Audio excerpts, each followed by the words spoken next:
Maraming salamat po, Ginoong Pangulo, at sa atin pong pinunong mayorya. Bago ko po umpisahan ang aking manifestasyon, meron lang po akong isang maikling video.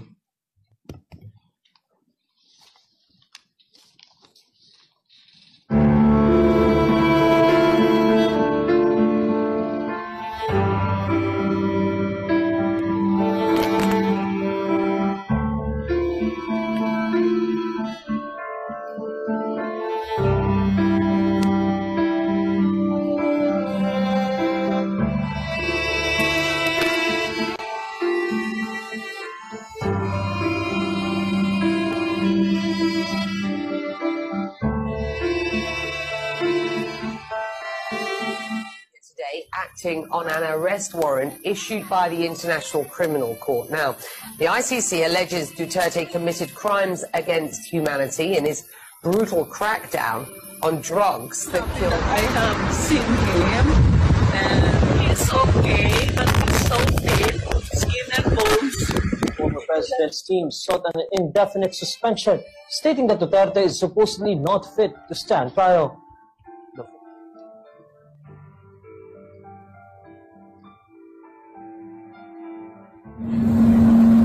This will be a long legal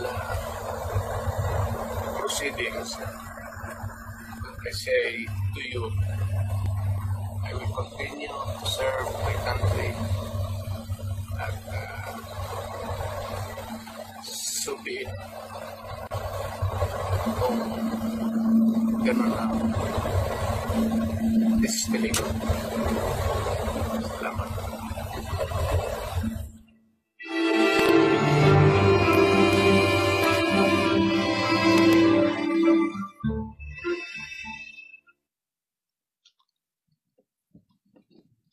Ginoong Pangulo, February 25, 1986 po, nang tinidnap si Pangulong Ferdinand Marcos Sr.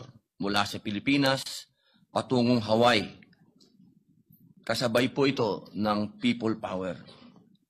September 7 po, 1993, nailipad ang katawan ni Ferdinand Marcos Sr. mula sa Hawaii papuntang Pilipinas. November 18 po, 2016, sa isang pribadong seremonya, inilabas ang labi ni Ferdinand Marcos Sr. mula sa Ilocos Norte, dinala sa libingan ng mga bayani sa Taguig, Metro Manila, at doon po siya inilibing. Kapag binilang po ang mga taon, magmula po noong 1986, papuntang 1993, kung saan po siya ibinalik, sa Ilocos Norte, 7 taon po yun, 7 buwan.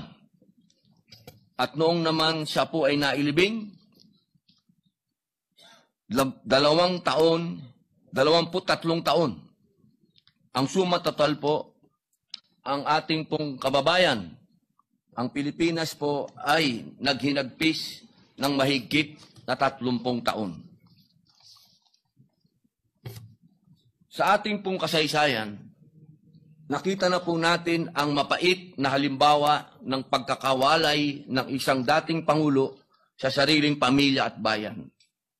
Si Ferdinand Marcos Sr. ay dinala sa Hawaii noong 1986, kung saan siya po ay pumanaw noong ika-28 ng Setyembre 1989. Makalipas ang 4 na taon, ay doon pa lamang na ibalik ang kanyang mga labi sa Pilipinas at mahigit 2 dekada po ang lumipas bago siya tuluyang nailibing sa kanyang huling hantungan.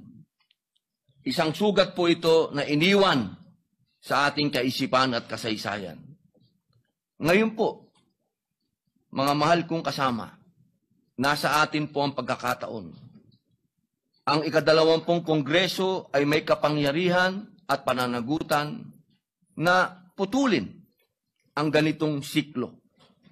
Hindi natin dapat hayaan na muling maulit ang kasaysayan kung saan ang isang naging Pangulo ng Pilipinas ay mawawalay sa kanyang bayan sa huling yugto ng kanyang buhay.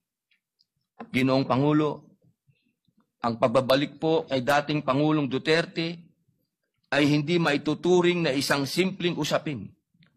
siya ay nagsilbi bilang ika-16 na Pangulo ng Republika na halal ng mahigit ng 16 na milyong Pilipino at nagdala ng mga patakarang nagmarka hindi lamang sa ating politika, kundi sa mismong pang-araw-araw na buhay ng ating mga kababayan.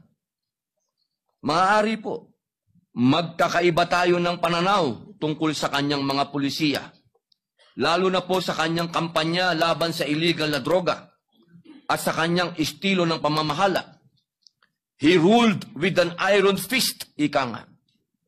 Ngunit, hindi matatawaran ng katotohanang siya ay naging halal na Pangulo, pinili ng taong bayan, at nanungkulan ayon sa ating konstitusyon. Kung meron mang pananagutan, dapat itong harapin dito mismo sa ating sariling bayan, sa ilalim ng ating batas, at hindi sa hukuman ng mga banyaga. Ito ay usapin ng katarungan at kasarinlan. Hindi ba po dapat nararapat lamang na sa sarili niyang bayan siya humarap sa anumang akusasyon, usapin o paglilitis? Sapagkat kung sa ibang bansa siya, mapipilitang manatili, hindi ba't para nating ipinahihiwatig na kulang ang ating sistemang panghukuman? Na hindi na ito kayang papanagutin o ipagtanggol maging ang isa sa pinakamataas na pinuno ng Republika. Higit po sa lahat, ito po ay usapin ng pambansang dangal ng pagkakaisa. Sa pagbabalik ng dating Pangulong Duterte, ipinamamalas po natin na ang Pilipinas ay hindi nagtatakwil sa sarili nitong anak, lalo ng isang naging pinuno ng bayan. Pinipili natin ang katarungan kaysa sa kapritsyo ng iilan. Ang pagkakaisa ay dapat po nating yakapin, hindi ang hidwaan.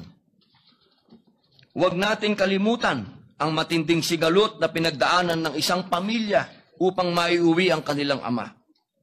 Ang mga kapaitan ng nakaraan ay sapat na pong aral. Tungkulin nating piliin ang pagkakasundo at paggalang sa halip na muling balikan ang isang masaklap na karanasan. Kaya't nananawagan po ako sa ating kagalang-galang na kasamahan, bigyan natin ng agarang aksyon ang resolusyong ito. Senate Resolution number 18. Ipakita po natin na ang Kongresong handang magpatunay na tayo ay magbubukas ng bagong landas tungo sa mas nagkakaisang kinabukasan. Hayaan natin ang kasaysayan ang magsabi na sa ilalim ng ika-20 Kongreso, si dating Pangulong Rodrigo Roa Duterte ay naibalik, muling nakaharap sa kanyang bayan, at dito rin nagwakas ang kanyang paglalakbay. Mga mahal kong kasama, ito po ang pagkakataon na wag nating palagpasin. Na tayo po, dito, sa bulwagang ito ang naging susi upang magkaroon ng pagkakaisa sa bayan natin. Tayo po ang magsilbi. Sa atin nag-umpisa ang tunay na reconciliation. Dito po, sa lugar na ito. Yun lamang po, Ginoong Pangulo.